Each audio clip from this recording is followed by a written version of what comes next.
Bienvenidos a una nueva clase de biología. Hoy vamos a hablar de dos temas bastante importantes. Vamos a hablar del método científico y vamos a hablar de las moléculas de importancia biológica. El método científico. Para hablar del método científico, primero tenemos que hablar de lo que es ciencia. Entonces la ciencia la vamos a definir como un conjunto organizado de saberes o conocimientos. También la podemos definir como un sistema de organización de un conjunto de conocimientos que utiliza una metodología específica. Y esta metodología es el método científico. Podemos definir el método científico como los procedimientos que siguen los científicos para lograr aportaciones al conjunto de la ciencia. El método científico va a ser entonces un conjunto de procedimientos lógicos que sigue una investigación para descubrir las relaciones internas y externas de los procesos de la realidad natural y social. El método científico lo podemos dividir en 5 pasos. Primero, la observación.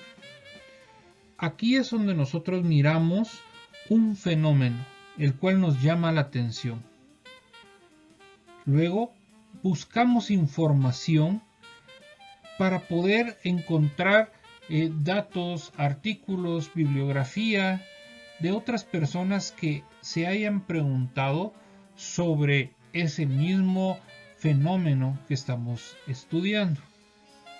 En base a lo observado y en base a la información recabada, pasamos al siguiente paso, que sería la formulación de una hipótesis. Una hipótesis va a ser una respuesta provisional que debe ser comprobada.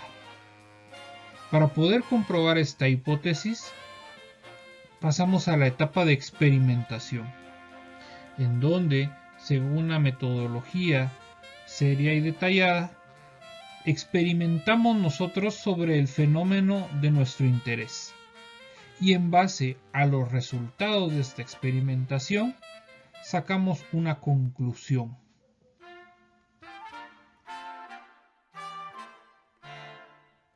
El método científico tiene que cumplir varias características.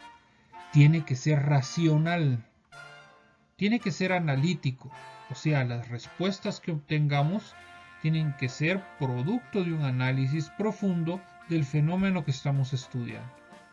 Debe ser claro y preciso, sin ambigüedades. Verificable. Esto quiere decir que otra persona puede hacer el mismo experimento y verificar de que los resultados y conclusiones a las que llegamos pues son las mismas. Y explicativo. O sea que el método científico tiene que ser una forma de explicar un fenómeno para que sea más fácil su comprensión. En resumen, el método científico va a buscar alcanzar la verdad mediante la adaptación de las ideas a los hechos, para lo cual va a utilizar la observación y la experimentación como sus principales herramientas. Cuando hablamos de la observación, decimos que es una descripción mediante el lenguaje científico de un fenómeno, sin la intervención en él del científico. Lo vemos mucho en ramas de la ciencia como la astrofísica o la meteorología, donde nosotros no podemos manipular los astros, no podemos manipular tampoco los cambios climáticos, pero sí podemos observarlos y podemos evaluar o podemos ver cómo estos cambios, tanto en los astros como los cambios en el clima, se interrelacionan con otros hechos y fenómenos a su alrededor. La experimentación va a ser la reproducción de un fenómeno en condiciones establecidas y controladas por el científico. Acá es donde hacemos las llamadas experiencias en el laboratorio. En la experimentación vamos a tratar de aprobar o desaprobar una hipótesis o una creencia.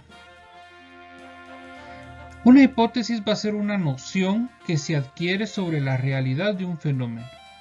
Debe explicarse dentro del ámbito de una teoría, si se sigue el proceso inductivo, o debe comprobarse mediante la experimentación si se sigue el camino deductivo. En las ciencias también podemos hablar de leyes. Una ley va a ser una descripción mediante lenguaje matemático del comportamiento regular de un sistema. O sea, una ley va a explicar algo que podemos comprobar y que invariablemente nos va a dar la misma respuesta o resultado siempre. Una teoría va a ser una interpretación mediante modelos analógicos y reglas del comportamiento de un sistema lo más amplio posible. Van a explicar fenómenos, predecir situaciones y pueden indicar la forma de modificar un fenómeno. Pero las teorías, por lo general, no son comprobables, no hay una manera de comprobarlas en su totalidad. Un ejemplo, lo que hablamos la semana previa, cuando hablábamos de la teoría creacionista y hablábamos de la teoría de la evolución, que no hay una manera de poder comprobarlas fielmente o descartarlas fielmente. Mientras que, hablando de las leyes, esas sí pueden ser comprobadas. Un ejemplo, la ley de la gravedad es algo que se puede comprobar mediante experimentación y matemáticamente. Para poder llegar a un estudio o a un conocimiento serio sobre la biología, ha sido una herramienta bastante importante el método científico. Y gracias a esta experimentación hemos llegado a conocer varias verdades sobre la naturaleza de la vida. Parte de esto es saber y conocer cuáles son las moléculas que conforman a los seres vivos y sobre todo las que cumplen funciones importantes en la aparición y mantenimiento de la vida en la Tierra. La cualidad más sobresaliente de los seres vivos es lo complejo que son y el alto grado de organización, ya que poseen estructuras internas que contienen muchas clases de moléculas complejas. Cada parte componente de la materia viva va a cumplir una función determinada. Los organismos vivos están constituidos por los mismos elementos químicos que también constituyen la materia inanimada. Sin embargo, los organismos vivos poseen cualidades adicionales y extraordinarias que no exhibe la materia inanimada. Acá tenemos una tabla en la cual podemos ver nosotros la proporción de cada uno de estos elementos. Hablamos del carbono, hidrógeno, nitrógeno, oxígeno, fósforo y azufre. Como hablamos en una clase previa, pues son los componentes, son los elementos que son la base de los seres vivos en la Tierra. Y vemos que a pesar que todos los seres vivos comparten este tipo de elementos, la proporción encontrada de los mismos va a variar. Un ejemplo, en el caso del carbono, mientras que el 19% de los seres humanos están hechos de carbono, la alfalfa solo tiene un 11% y las bacterias solo un 12%.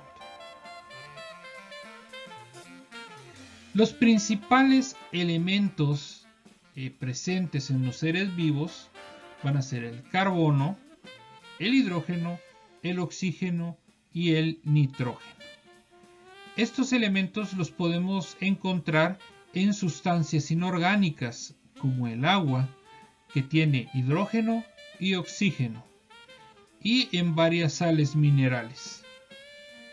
También se encuentran en sustancias orgánicas, donde estos elementos son componentes de los azúcares, los lípidos, las proteínas y los ácidos nucleicos.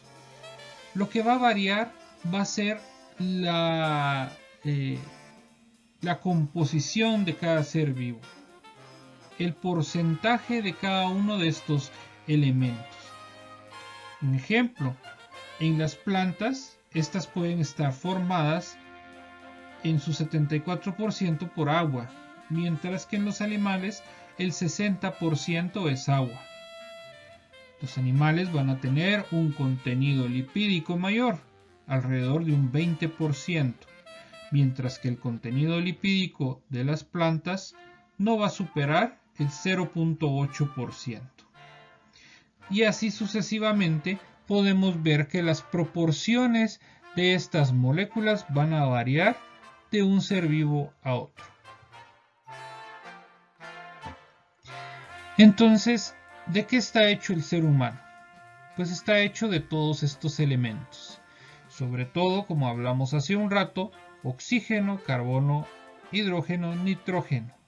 Pero también tenemos otros elementos como el calcio y el fósforo. Podemos dividir los elementos que conforman a los seres vivos como bioelementos primarios. Esto quiere decir que son elementos que son imprescindibles para la vida. Sin ellos no podrían formarse las moléculas que componen la materia viva. En los seres vivos, el más importante de todos va a ser el carbono, que va a ser el que va a estar en una mayor proporción. Entonces, los bioelementos primarios van a ser el oxígeno, carbono, hidrógeno, nitrógeno, azufre y fósforo. Luego tenemos los bioelementos secundarios, que van a ser elementos presentes en menor cantidad, que van a desempeñar funciones muy diversas pero esenciales. Entre esos tenemos el magnesio, el calcio, el sodio, el potasio y el cloro. Y por último tenemos los oligoelementos, que van a estar en cantidades muy pequeñas, pero son necesarios para el desarrollo y correcto funcionamiento de los organismos vivos, como veremos a lo largo de las clases. Entonces ahora vamos a hablar de las moléculas inorgánicas. En general, las moléculas inorgánicas que forman parte de la materia viva son los minerales sólidos o en dilución, los gases disueltos y el agua. Las funciones de los minerales en los seres vivos son muy variadas. Entre las principales tenemos que pueden mantener el equilibrio osmótico de las células. Además, sirven como activadores de enzimas, ayudan a la contracción muscular, son parte del proceso de fotosíntesis, en el caso de las plantas, en la coagulación de la sangre, en los fluidos del cuerpo animal. Y podemos evidenciar la gran importancia que tienen, como la absorción de hierro, la formación de hemoglobina, asimismo como la formación de citocromos, que tenemos necesidad del cobre y que son necesarios para la producción de flores, semillas, la biosíntesis de hormonas, y en el caso del flúor también ayudan a la prevención de las caries. En este cuadro vemos un ejemplo de las importancias y funciones de estos elementos.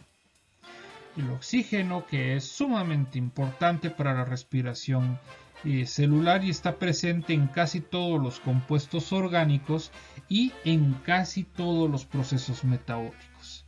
El carbono, que constituye el esqueleto de las moléculas orgánicas. El hidrógeno, que está presente en la mayoría de compuestos orgánicos y forma parte del agua. El nitrógeno, que es un componente de todas las proteínas y ácidos nucleicos.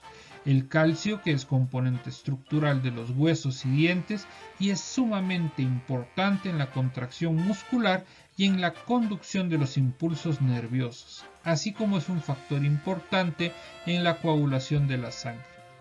El fósforo, que es parte de los ácidos nucleicos y componente estructural del hueso, también es sumamente importante en la transferencia de energía. El potasio es un componente sumamente importante en el funcionamiento nervioso. También ayuda al transporte de algunas moléculas a través de la membrana celular.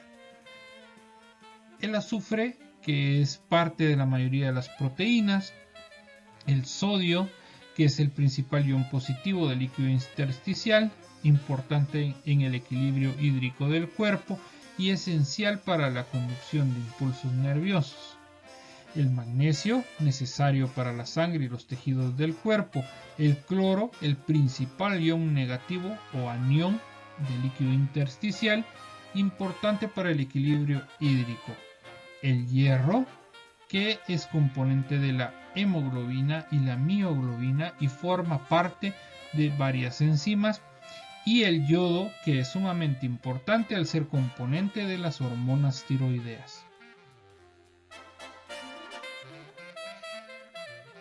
Unas moléculas de interés y muy importantes son los gases, que van a ser componentes inorgánicos indispensables para la existencia de los seres vivos. Los más importantes van a ser el oxígeno y el dióxido de carbono, que se utilizan en las funciones respiratorias y de fotosíntesis. Estos pueden estar disueltos o integrarse a los organismos. El agua, que es una molécula muy importante, sino la más importante de los organismos vivos, ya que están compuestos de un 60 a un 95% de agua. En los seres humanos la proporción de agua es aproximadamente del 70% del peso del cuerpo. El pH. La escala de pH es un sistema de medición ideado por los químicos para indicar las concentraciones de iones de hidrógeno en una solución. Por lo tanto, el pH de una solución es la medida de su concentración de iones de hidrógeno, o sea, qué tan concentrado está el hidrógeno en una solución. Esto es sumamente importante para poder entender algunos procesos metabólicos celulares y de esa manera también poder entender varias patologías de desequilibrio ácido-base, para poder entender asimismo por qué funcionan o dejan de funcionar ciertos medicamentos a ciertos niveles de pH o por qué ciertos medios pueden ser favorables o desfavorables para la producción de bacterias y parásitos de acuerdo a los niveles de pH. A continuación tenemos una escala que nos ayuda a entender un poco el pH y su importancia. Tomamos como punto neutral el valor 7 de pH, que por lo general es el pH del agua.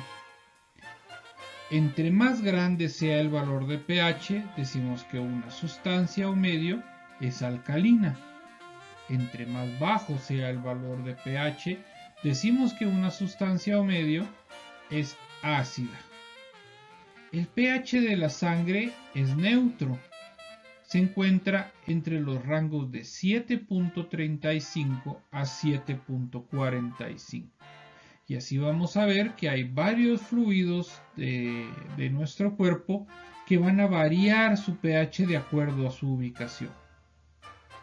Si hablamos de ejemplos de medios o de compuestos con pH ácido, podemos hablar un ejemplo de los ácidos gástricos que tienen un pH cercano a 1, el vinagre con un pH cercano a 3, Y si nos vamos del otro lado, los medios que son alcalinos, el jabón, el cloro, el amonio o la solución de amonio que usamos para limpiar, son medios que son alcalinos. Ya hablamos de las moléculas inorgánicas, ahorita vamos a hablar de las moléculas orgánicas. En todos los seres vivos se encuentran 4 tipos principales de moléculas orgánicas: los carbohidratos, los lípidos, las proteínas y los ácidos nucleicos. Las moléculas orgánicas en general determinan la estructura y función de las células que integran a los seres vivos. La mayoría de estas moléculas orgánicas son grandes y se les conoce con el nombre de polímeros, ya que están construidas de piezas más pequeñas, idénticas o similares, llamadas monómeros. Es como que si estuviéramos jugando con piezas de Lego. Le vamos a llamar un polímero a la unión de varios monómeros, que no pueden ser estrictamente iguales, sí pueden ser iguales, pero en algunos casos pueden ser similares nada más. Entonces, recordando, la unión de varios monómeros va a formar un polímero. Empezando a hablar de las primeras moléculas en importancia, entre las moléculas orgánicas tenemos a los carbohidratos, también llamados glúcidos o azúcares, que están formados por átomos de carbono, hidrógeno y oxígeno. Los seres vivos usan a los carbohidratos como su principal fuente de energía. Los lípidos son una gran variedad de moléculas que no se disuelven en el agua, por lo cual se les va a llamar hidrofóbicas, pero se disuelven fácilmente en solventes orgánicos como el cloroformo, el éter y el alcohol. Al igual que los carbohidratos, los lípidos están formados de carbono, hidrógeno y oxígeno, aunque pueden contener otros elementos como el fósforo.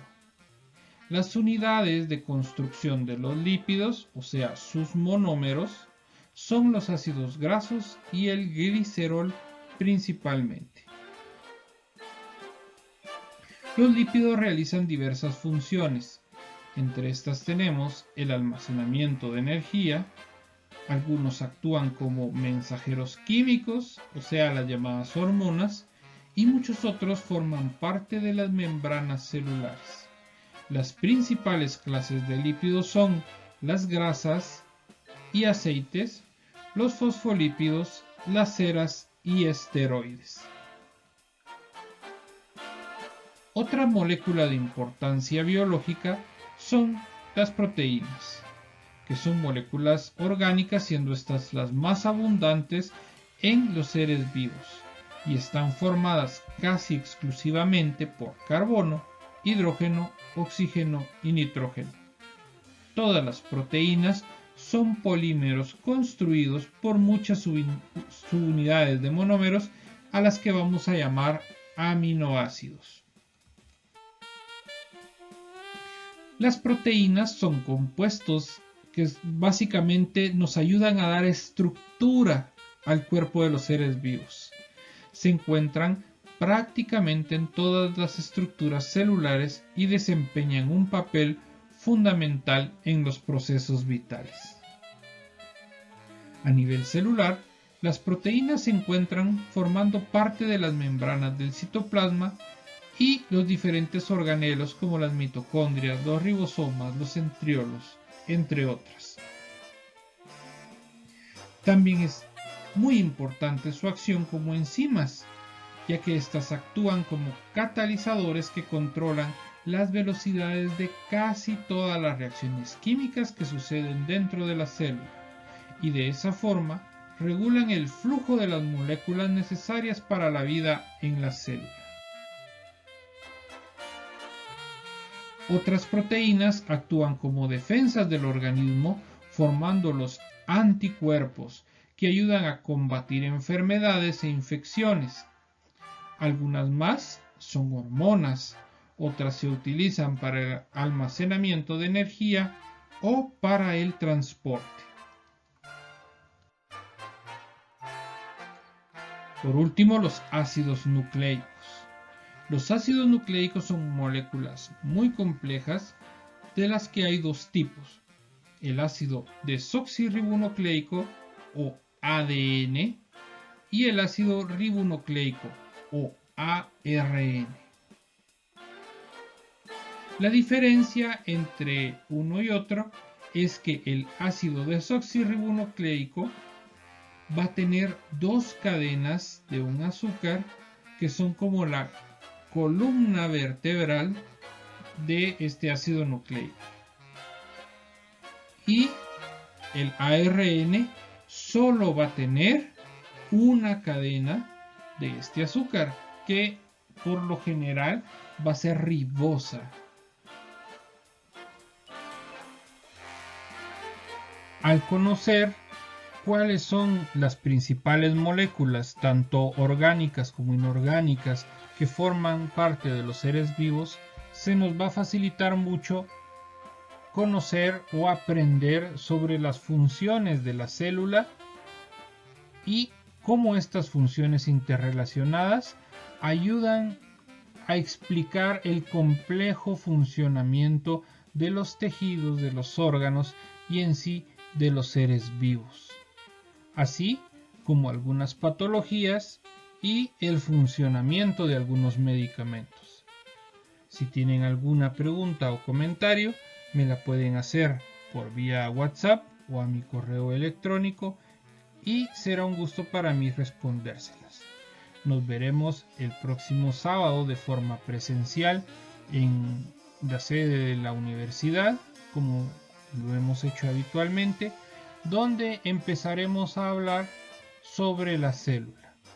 Que tengan ustedes un muy buen día.